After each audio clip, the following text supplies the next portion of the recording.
Perang ini terjadi pada saat Rasulullah SAW mengirim surat dakwah melalui utusannya Harits bin Umair kepada Raja Busro.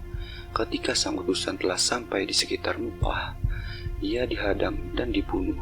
Padahal dalam dunia politik saat itu dan berlaku sampai sekarang bahwa utusan tidaklah boleh dibunuh, maka itu sama saja seperti mengumumkan perang. Rasulullah SAW yang mengetahui kabar ini pun marah. Lalu beliau mengirimkan 3.000 tentara muslim terbaiknya dan menunjuk 3 panglima terbaiknya, yaitu Zaid bin Haritsah, Ja'far bin Abi Thalib, dan Abdullah bin Rawaha. Mereka mengemban amanah komando secara bergantian. Bila Zaid gugur, maka Ja'far yang menggantikannya. Jika Ja'far gugur, maka Abdullah lah yang menggantikannya. Perang ini terjadi pada 5 Jumadil Awal 8 Hijriah atau 629 Masehi. Maka berangkatlah pasukan ini ke medan Mu'tah. Perang ini merupakan bentuk ujian iman dan kesabaran bagi pasukan muslimin, mana mereka harus berhadapan dengan 200.000 pasukan gabungan Romawi dan bangsa Arab Nasrani. Jika dipikir secara logika, dengan melihat perbandingan kekuatan dari kedua belah pihak, tidaklah mungkin bagi pasukan muslim untuk meraih kemenangan. Ditambah lagi, kala itu bangsa Romawi merupakan negara adidaya. Jadi, menantangnya berperang adalah hal yang pamali. Awalnya sebagian sahabat mengusulkan supaya meminta bantuan pasukan kepada Rasulullah. Namun Abdullah bin Rawaha tidak menerima usulan itu. Lantas beliau berkata, "Demi Allah, sesungguhnya kita datang ke tempat ini untuk menyambut kematian. Kita tidak berjuang karena jumlah pasukan atau kekuatan. Kita berjuang untuk agama Allah yang dengannya telah memuliakan kita. Berjuanglah, hanya ada salah satu dari 2 kebaikan, yaitu kemenangan atau syahid di medan perang." Lalu para sahabat pun menanggapi dengan berkata, "Demi Allah, Ibnu Rawaha berkata benar." Peperangan pun berkecamuk dengan dahsyat. 2 pasukan yang jumlahnya tidak seimbang terus-menerus bertempur hingga titik darah penghabisan. Pasukan Romawi sendiri dipimpin oleh Raja Heraklius, sedangkan pasukan muslim dipimpin oleh Zaid bin Haritsah. Pertempuran sengit pun terjadi. Zaid memegang panji kepemimpinan dan menebas musuh-musuhnya dengan para pasukannya. Namun, beliau terkena hantaman anak panah musuh sampai akhirnya tewas terbunuh. Kemudian panji kepemimpinan pun beralih ke tangan Ja'far bin Abi Thalib, sepupu Rasulullah.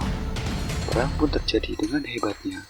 Beliau berperang sampai tangan kanannya putus, namun beliau tetap berperang dengan gagahnya sambil memegang panji kepemimpinan ke sebelah tangan kirinya. Kemudian, pasukan Romawi pun menebas tangan kirinya, dan beliau tetap mempertahankan panji itu agar tidak terjatuh dengan cara mendekapnya sampai dia gugur terkena hantaman pedang anak panah. Kini Abdullah bin Rawaha yang memegang panji kepemimpinan. Beliau pun menerjang musuh-musuhnya hingga gugur di medan peperangan. Sabit bin Arqam mengambil panji yang tergeletak tanpa tuan itu dan berseru kepada pasukan agar menentukan pengganti pemimpin pasukan muslimin. Maka para pasukan memilih Khalid bin Walid sebagai pemimpin. Awalnya Khalid bin Walid menolak karena beliau sadar beliau baru kemarin sore memeluk Islam dan masih banyak sahabat-sahabat senior di tempat itu. Namun para pasukan tetap bersepakat terhadap Khalid bin Walid, maka beliau pun menerima dengan penuh tanggung jawab. Khalid bin Walid yang sebelumnya berperang hanya sebagai prajurit biasa, kini menunjukkan bakat dan kecerdikannya dalam mengatur strategi perang. Beliau membabat pasukan Romawi sembari memegang panji dengan tangan kirinya. Pada pertempuran selanjutnya, Khalid bin Walid dengan kecerdasan siasat baru mengubah posisi pasukannya dari semula, yaitu pasukan depan ke belakang dan sebaliknya, pasukan kanan ke kiri dan sebaliknya, sehingga tampak bagi pasukan Romawi bahwa pasukan Islam mendapatkan bala bantuan.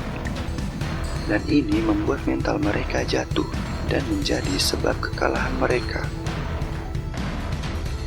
Dalam perang ini, Khalid bin Walid berperang habis-habisan hingga 9 pedang patah di tangannya. Ketika beliau menggunakan pedang yang ke-10, pedang itu tidak patah, dan pedang itu adalah buatan dari Yaman.